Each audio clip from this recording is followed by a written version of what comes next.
প্রথমে যাচ্ছি খুলনায়। খুলনাতে রয়েছেন সহকর্মী রকি। রকি, আপনার কাছে যেতে চাই, ইতোমধ্যেই কিন্তু ভোট কেন্দ্রে ভোট শুরু হয়ে গেছে। আপনি জানাবেন সেখানে প্রার্থীদের ভোটারদের সমাগম কেমন দেখছেন, আর কতটা উৎসাহের সাথে তারা ভোট দিতে আসছেন?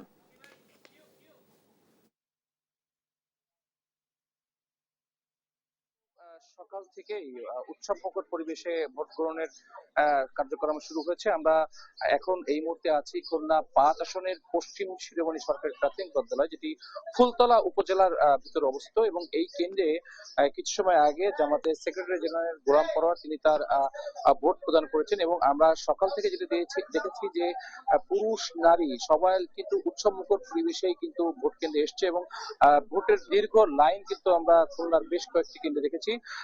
দর্শক, আপনাদেরকে জানিয়ে রাখি, গতকাল খুলনায় কিন্তু বেশ কয়েকটি কেন্দ্রে বিএনপি এবং জামাতের উত্তেজনামূলক অবস্থা আমরা দেখেছি। অনেক কেন্দ্রে পরিচয় গোপন করে এজেন্ট প্রবেশের ঘটনাও কিন্তু ব্যবস্থা নিয়েছে রিটার্নিং কর্মকর্তা। তো সব মিলিয়ে উল্লেখযোগ্য তেমন কোনো অপ্রীতিকর ঘটনা কিন্তু খুলনায় হয়নি। তবে আজকে থেকে কিন্তু সকাল থেকে যে উৎসবমুখর পরিবেশ দেখা যাচ্ছে, সেখানে প্রশাসন আমাদের বলছে যে কোনো ধরনের শঙ্কা আসলে খুলনা জেলার ৬টি আসনে নেই। আমরা এখন গোলাম পরোয়ার সাহেবের ভোট কেন্দ্রে অবস্থান করছি। এরপর পর্যায়ক্রমে খুলনার যে অন্যান্য ৪টি-৫টি আসন আছে, এই আসনগুলোতে নির্ধারিত যে হেভিওয়েট প্রার্থী আছে বিএনপি, জামাত সহ অন্যান্য রাজনৈতিক দলের, সেই প্রার্থীদের আসনে গুলোতে ঘুরে দর্শকদেরকে জানানোর চেষ্টা করব সেখানকার ভোটার পরিস্থিতি কেমন। আরেকটু বলে রাখি যে খুলনায় কিন্তু ৬টি যে সংসদীয় আসন আছে, এই সংসদীয় আসনের ভিতর ৫টি আসনে বিএনপি এবং জামাতের হাড্ডাহাড্ডি লড়াইয়ের সম্ভাবনা আছে। এবং এই ৬টি আসনে প্রায় ৩৮ জন প্রার্থী তারা কিন্তু তাদের মনোনয়ন জমা দেওয়ার পর প্রতিদ্বন্দ্বিতা মাঠে নেমেছিল। এবং গতকাল রাতেই কিন্তু বেশ কয়েকজন প্রার্থী বিএনপি কে এবং অন্যান্য দলের সংগঠনকে কিন্তু সমর্থন জানিয়ে তারা তাদের যে কার্যক্রম, সেই কার্যক্রম শিথিল করেছে। আরেকটু বলে রাখি যে প্রশাসনের পক্ষ থেকে আমাদেরকে জানিয়েছে যে খুলনা যেহেতু সুন্দরবন উপকূলীয় এলাকায়, এবং এই সুন্দরবন উপকূলীয় এলাকায় কোস্টগার্ড এবং নৌবাহিনী কাজ করছে। পাশাপাশি খুলনার ৬টি আসনে র্যাব, পুলিশ, বিজিবি এবং সেনাবাহিনী কাজ করছে। সব মিলে প্রায় ১৮,৫০০-১৮,০০০-এর মতো কিন্তু আইন শৃঙ্খলা বাহিনী কিন্তু এই নির্বাচনের জন্য তারা কাজ করছে। এবং তারা কিন্তু গতকাল রাত থেকে টহল দিচ্ছে। এবং খুলনার যে কেন্দ্রগুলো আছে একটু জানিয়ে রেখে দর্শক, প্রায় ৮০০-র বেশি কেন্দ্র খুলনায় আছে, এবং এর ভিতর প্রায় ৫০০-র মতো কেন্দ্র আছে ঝুঁকিপূর্ণ। যার কারণে কিন্তু এই কেন্দ্রগুলোতে অতিরিক্ত সিসি ক্যামেরা এবং বডি অন ক্যামেরা আমরা পুলিশের কাছে দেখেছি। এবং গতকাল রাতে কিন্তু প্রশাসনের যে নজরদারি সুষ্ঠু ভোট আসলে বাস্তবায়নের জন্য, সেটা ছিল চোখে পড়ার মতো। তো খুলনা থেকে এটা ছিল আমার কাছে সর্বশেষ সংবাদ। ধন্যবাদ রকি আপনাকে। দর্শক, আমরা ত্রয়োদশ জাতীয় সংসদ নির্বাচন ও গণভোটের খবর জানছিলাম খুলনা থেকে আমাদের সহকর্মী রকির কাছ থেকে। দর্শক, এবার আমরা নির্বাচনের খবর জানতে যেতে চাই বরিশালে। সেখানে আছেন আমাদের সহকর্মী শাকিল। সরাসরি যুক্ত হচ্ছি শাকিলের সাথে।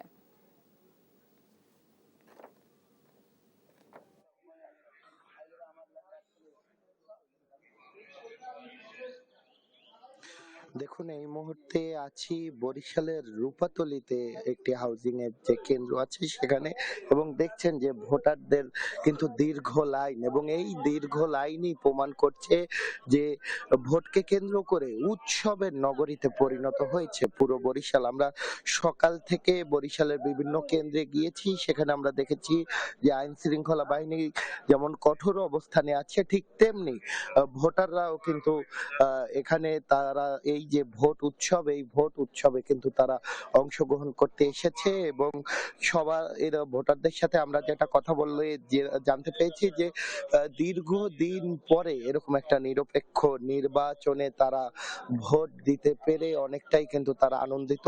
আমরা শুধু পুরুষ ভোটারই নয়, আমরা কিন্তু দেখেছি যে নারী ভোটাররাও কিন্তু একেবারে সকাল সকালে এসেছে। তারা নারী ভোটাররাও অনেকে ভোট দিয়ে তারপরে কেন্দ্র থেকে গিয়েছে। আমরা এখানে যারা কেন্দ্রের দায়িত্বরত আছে এবং আইন শৃঙ্খলা বাহিনীর সদস্যরা যারা আছে তাদের সাথে কথা বলছিলাম, তারা জানিয়েছে যে সুষ্ঠু ভোট জনগণকে উপহার দিতে যা যা করা দরকার তারা তাইতেই করবে। এদিকে এই যে রূপাতলী যে হাউজিং এর যে কেন্দ্রটি, এই কেন্দ্রটিতে আর কিছুক্ষণ পর ইসলামী আন্দোলন বাংলাদেশের যিনি বরিশাল ৫ এবং ৬ আসনের প্রার্থী আছেন মুফতি সৈয়দ ফয়জুল করিম, উনি কিন্তু এখানে ভোট দেওয়ার কথা রয়েছে। এছাড়া আজ 8:30টার সময় ভোট দিবে মনীষা চক্রবর্তী, যিনি বাসদের নেত্রী, এবং 10টার সময় কিন্তু ভোট দেওয়ার কথা রয়েছে বিএনপির যিনি প্রার্থী আছেন মুজিবুর রহমান সরোয়ার তার। এছাড়া এবি পার্টির যিনি সাধারণ সম্পাদক আছেন ব্যারিস্টার ফুয়াদ, তিনিও সকাল সকাল তার যে আসন বরিশাল ৩ আসনে কিন্তু তিনি ভোট দিবেন বলে কিন্তু আমরা জানতে পেরেছি।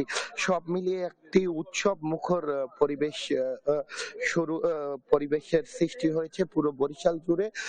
একটি সুন্দর নির্বাচনের মধ্য দিয়ে জনগণ তার পছন্দের প্রার্থীকে নির্বাচিত করবে এবং সেই প্রার্থী সংশ্লিষ্ট আসনের উন্নয়ন করবে, এমনটাই আশা ভোটারদের। তো বরিশাল থেকে এতটুকুই ছিল আমার কাছ থাকা সবশেষ।